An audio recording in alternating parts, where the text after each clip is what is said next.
Mario, tengo mucha curiosidad en saber, ahora que acabas de volver de Princeton, cuáles son tus impresiones sobre la cultura española, hispánica, mejor dicho, en Estados Unidos, y no solo la lengua, sino qué queda y en qué punto está, por supuesto que puede que esté creciendo esa presencia ahora mismo en los Estados Unidos. Pues mira, Santiago, yo creo que sin jactancia alguna se puede decir que la presencia de la lengua española es muy visible, seguramente más en ciertos estados, por supuesto, que en otros, y además creciente. Una de las reuniones muy interesantes a las que asistí en Princeton fue una dedicada a la inmigración latina o hispánica. Y entonces era muy interesante porque hasta ahora pues había oído yo que se calculaba en unos 40 millones de hispanohablantes, pero allí había estadísticos, sociólogos que decían que esa cifra se había quedado ya muy pequeña y que hoy día se podía hablar quizá hasta de 60 millones de hispanohablantes repartidos en todo el país. Y otro hecho muy interesante que también se trató en esa reunión. ¿Por qué el famoso melting pot? Este proceso de integración que han vivido prácticamente todos los inmigrantes en Estados Unidos de cualquier procedencia. A la corta o a la larga, pues se llegaban a integrar culturalmente, lingüísticamente, perdiendo incluso sus propias raíces. No ocurría con esta comunidad de lengua española, porque la lengua se mantenía, se heredaba 2, 3 generaciones, y en muchos casos la solidaridad, la identificación con el lugar de origen, al llegar a Estados Unidos, en lugar de diluirse, se fortalecía. Había una necesidad como de afirmar esa identidad cultural, no perderla viviendo en una sociedad lingüísticamente diferente. Y al mismo tiempo, esto no significaba que esa comunidad se mantenga como al margen, no, ni muchísimo menos. Hay un proceso de integración muy fuerte en lo que se refiere a hábitos de trabajo, cierta manera de vivir. Pero desde el punto de vista cultural, el mantenimiento del español, por ejemplo, es algo que sorprende mucho porque es la primera vez en la historia de Estados Unidos que se da. Quizá hay razones como la cercanía, ¿no? Los latinoamericanos están pues muy cerca de su casa, claro, viviendo en Estados Unidos. Hay fenómenos muy interesantes de aproximación, amistad, integración entre comunidades que más bien en los países de origen están, si no enemistadas, muy distanciadas, en tanto que allí se sienten como una comunidad unida básicamente por el idioma. También algunas costumbres, la religión en muchos casos, las comidas, los usos, pero yo diría que el ingrediente fundamental es la lengua, el español. ¿Y no hay riesgo de que, siendo el español, la variedad del español, el español es cierto que es una lengua mucho más unitaria prácticamente que ninguna otra, puesto que hay muy pocas diferencias entre el español que se habla en México, el que se habla en España, el que se habla en Chile. Hay un denominador común que es muy sólido, y que prevalece sobre las diferencias locales, por supuesto. Sí, no hay tendencia, no hay fuerza centrífuga superior al cemento propio del... Exactamente, sí. Y yo creo que, digamos, si en algún momento llegó a haber el temor de que podía venir una disgregación, creo que hoy día eso está totalmente conjurado por la gran evolución de las comunicaciones que han ido integrando muchísimo el español, ¿no? Claro, la invención de la imprenta, del cine, de la radio, del avión, cambia todo, eso, no cabe duda. Yo no sé si en los Estados Unidos donde en el Capitolio la única estatua de un extranjero que hay nacido en el extranjero es la de Fray Junípero Serra, Junípero, sí. curiosamente. Si aquello en la mente también de los americanos del norte, de los estadounidenses, que siempre pensamos, y es evidentemente muy importante en su origen como nación, llegaron los puritanos en el Mayflower. Eso es verdad, que eran en el fondo personas que no estaban a gusto en la Europa de ese momento, no hay que engañarse.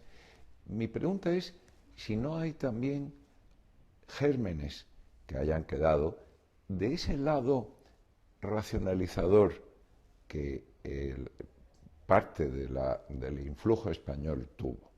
No sé si... Pues mira, no sabría darte una respuesta a eso, la verdad que no lo sé. Yo tengo la impresión de que en Estados Unidos, que por una parte pues es un país extraordinariamente moderno, en proceso de renovación continuo, en el que se invierte en sumas, digamos, astronómicas en el campo de la educación y de la investigación.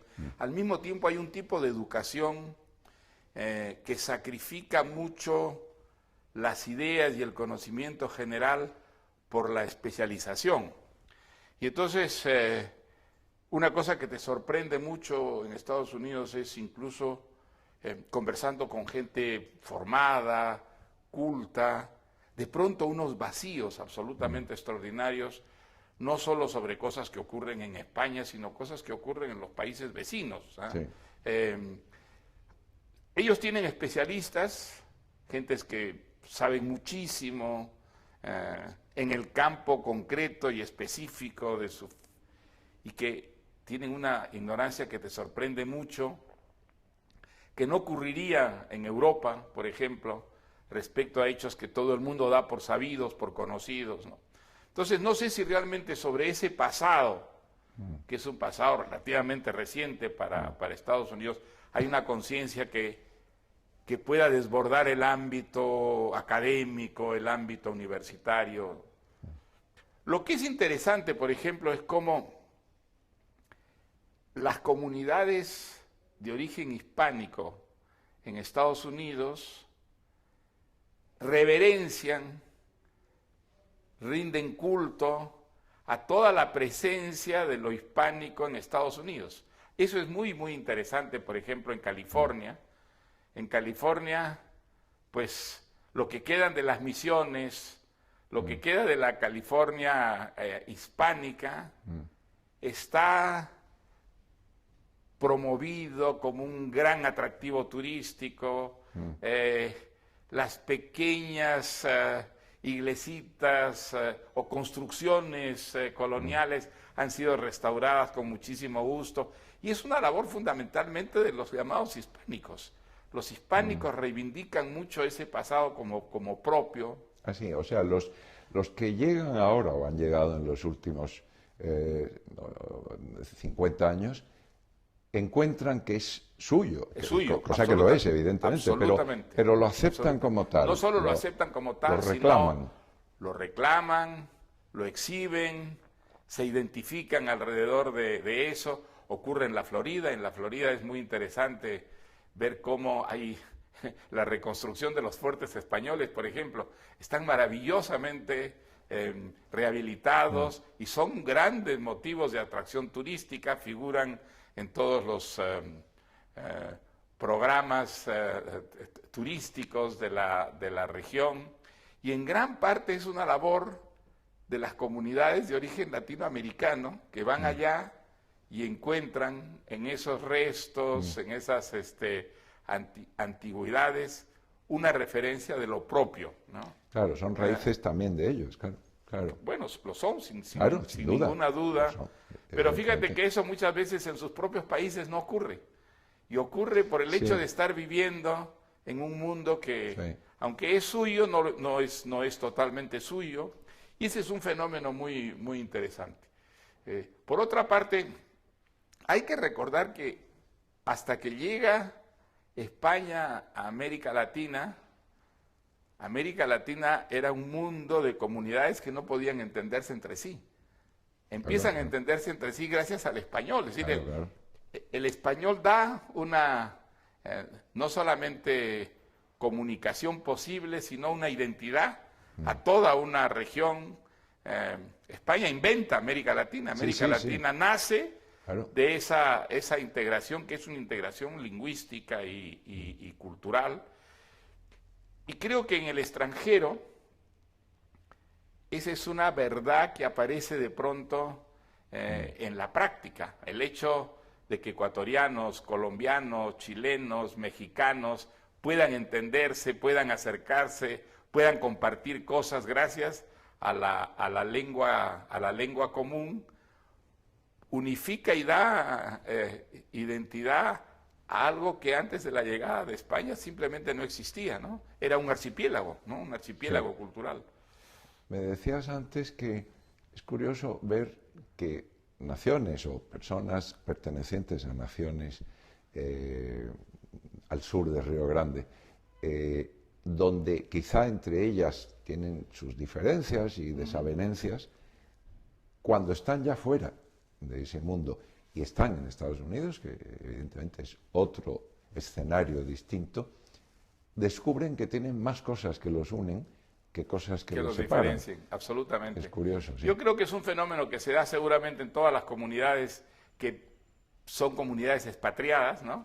Pero en Estados Unidos eso es evidente, absolutamente evidente, sí. Yo sé que le pasa también a los españoles en Estados Unidos, que se encuentran más cómodos, evidentemente, hablando contigo, no solo contigo, sino con cualquier otro entre ellos, hispanohablante que con una persona de habla Ahora, inglesa, el fenómeno es interesante porque, digamos, son comunidades que se integran a la vida norteamericana, que ahora progresan desde el punto de vista económico, ya no son los braceros, los trabajadores manuales de hace 2 o 3 generaciones, hoy día son profesionales, algunos han alcanzado pues niveles de influencia en el campo económico, en el campo político, son cada vez más una fuerza política decisiva.